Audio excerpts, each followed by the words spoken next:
going on, guys? Welcome back to the channel. You know who it is by now. Jimothy. So ladies and gents, it feels like an age since I've done a deck profile on the channel, and things have somewhat changed.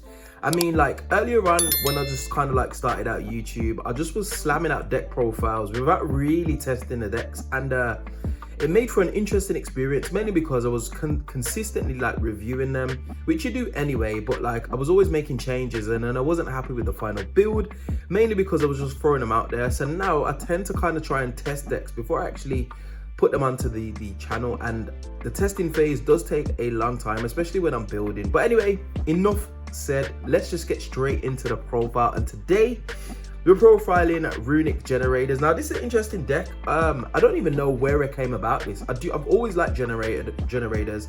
I've had the core since it first came out. I even took it to locals a couple of times and did fairly well with it, considering it was a little bit rogue. But I think with a bit more testing, you can actually go quite far with this deck, and there's enough space to have like multiple engines, hence the Runick cards. So starting us off, we have got the triple Vala, which is just the insane card for the deck, insane card for the strategy. Extender, helps to put 2 level 9 bodies on board, facilitates rank 9 plays, just absolutely crazy. Definitely a power card, definitely a free up, gets all your plays going. And I will show you a few replays in another video later on this week, ladies and gents. So make sure you are subscribed, and you'll be able to kind of like see that. It just facilitates so much.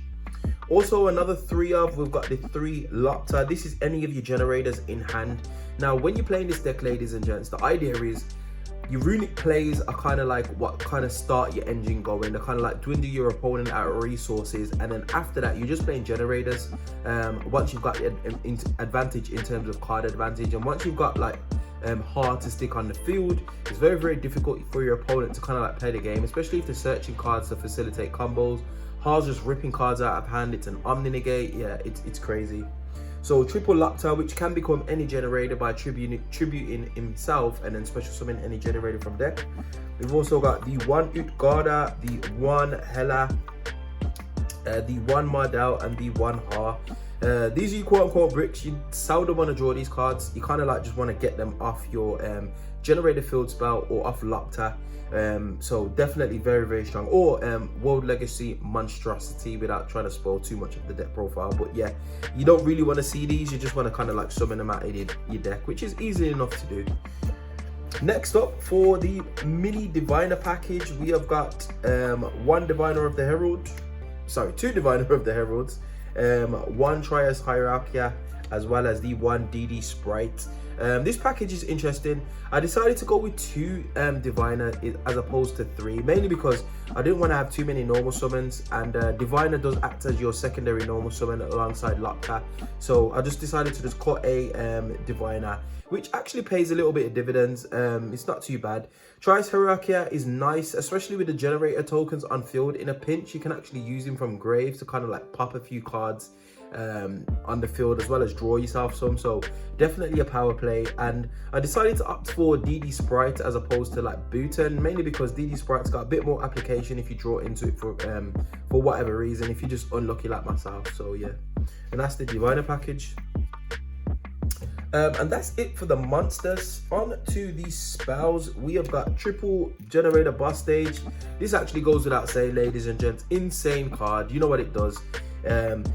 The deck seldom lives and dies by this, and this is why I'm playing multiple field spells, just to be able to kind of like facilitate it. But it's very, very searchable, especially with Mardell and like Hela in the deck. Sorry, Vala in the deck. You can just recur it so easily. So yeah, it's nice. 3 field spell. Now on to the Runick portion. Now, like I said, ladies and gents, when we're playing the Runick stuff, I know this is like Joshua Smith's like baby, but in terms of this Runick deck, you kind of want to just see the Runick pieces early on, just to kind of like facilitate some combos. Once you've got past some of the Runick plays and dwindle your opponents out of resources, you jump into the generator plays and you're just playing generator from there on out. Hence why we're only running the 1 field spell as well as the triple tip. We can recur the field spell out of the graveyard with, I think, is it Gary or Jerry, the Runick Fangs or whatever it is, but we're only playing 1 field spell. We only need 1. We don't want to brick on it. It's very, very searchable, along with Hugin. Very, very easy to access. Next, just for the standard Runick lineup, freezing curses, ignore the mixed rarities. We've got triple Runick flashing fire, as well as the one dispelling, the one slumber, as well as the one Runick destruction. Very, very standard. You could potentially bump a few of those up, so you've got like 15 Runick spells, so you can increase the consistency of the deck. But I decided to just opt for these, ladies and gents. Next up, we are playing triple World Legacy Monstrosity. This is what actually bridges your generators along with the Runick stuff. You can actually bridge into this by summoning this guy, which I'll get to in the extra deck, which is sleeping at the Runick Fang's main, which he is actually a level 9 monster, believe it or not, and he can actually summon tokens. But this does so much for the deck. Instant rank 9 plays. It's absolutely insane. So definitely a 3 of. And then finally, just because Ash Blossom is the bane of this deck's existence, one Call by the Grave just to stop Ash, basically. So yeah, I mean it. In terms of spells, well, in terms of traps, ladies and gents, I run 6 traps, and I'm going to put them on the screen for you guys. I couldn't find my copies, so you're going to have to do with the digital copies. But I was running 3 evenly matched, as well as 3 infinite impermanents, just for some more effect negation. It's very, very difficult to kind of like put in hand traps in a deck like this, just because your engines take up so many slots of your main deck, so it's a little bit difficult. You could potentially drop the imperms and put ashes in, because you do actually run the freezing curses, but I like imperm. It's nice to draw as a 6th card, as well as evenly matched, being able to just break boards. And I'll be honest, it's difficult for your opponent to play around it going into game 1, and then game 2 it's always just going to be a threat. So yeah, triple infinite impermanence and triple evenly matched. Next, onto the extra deck, ladies and gents. We've got 1 Sleep there, 1 Jerry to recur our Runick Fountain out of the grave, and 1 Hugin, as well as the 1 Outer Entity Entis, just in case you need a little bit of flexibility with your Diviner of the Herald. You can just pop a card on field. It could be a Floodgate, it could be anything. So definitely a nice one right there. And that's it for the fusion monsters. Onto the synchros, we play 1 singular synchro in the form of Baron de Fleur. Especially if you got your Diviner package and you see this early, it's always nice to go into this to protect your Generator field spell, basically, or your Runick field spell. So definitely a powerful card. Say no more about Diviner. Sorry, Baron. Next we have, and this is probably why this deck is a little bit more infamous. We've got not 1, but we've actually got 2 Phantom Fortress Enter Blafnir.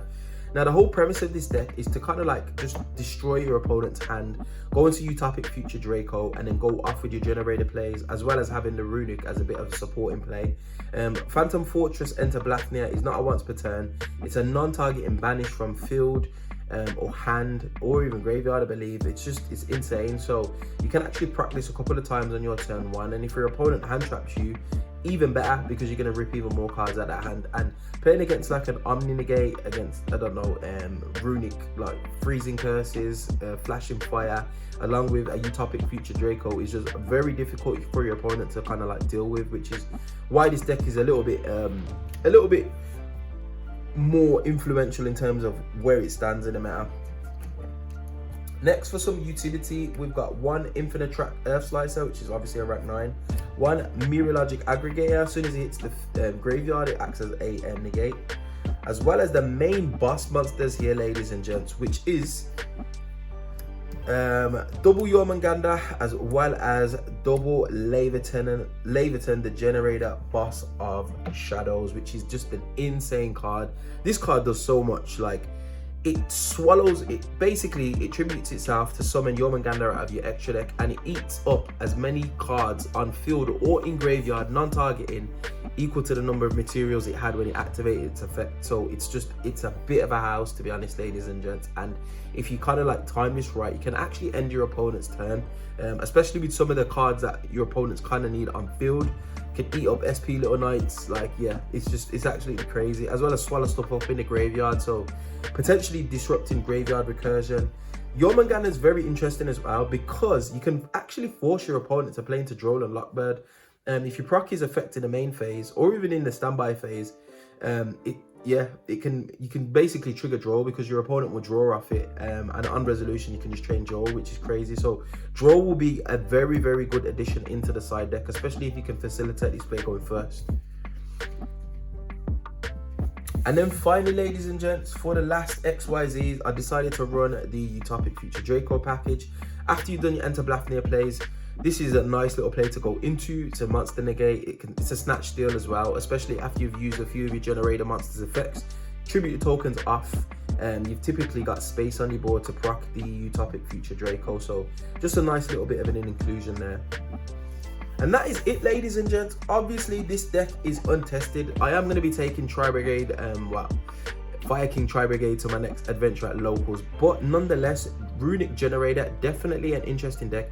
Has been seeing a little bit of resurgence recently, and I've seen a couple of lists from like locals as well as a couple or like 1 or 2 regional tops. So a very, very interesting take on Runick and on Generators, just to add to that. So definitely something, if you have the cards, it's worth kind of like messing about with and definitely taking to locals. You probably will do pretty well with it, especially if your opponent's not expecting it.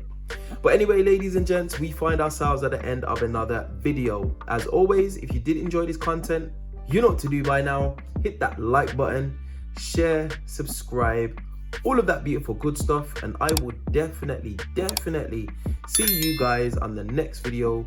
Hope you enjoyed. Peace.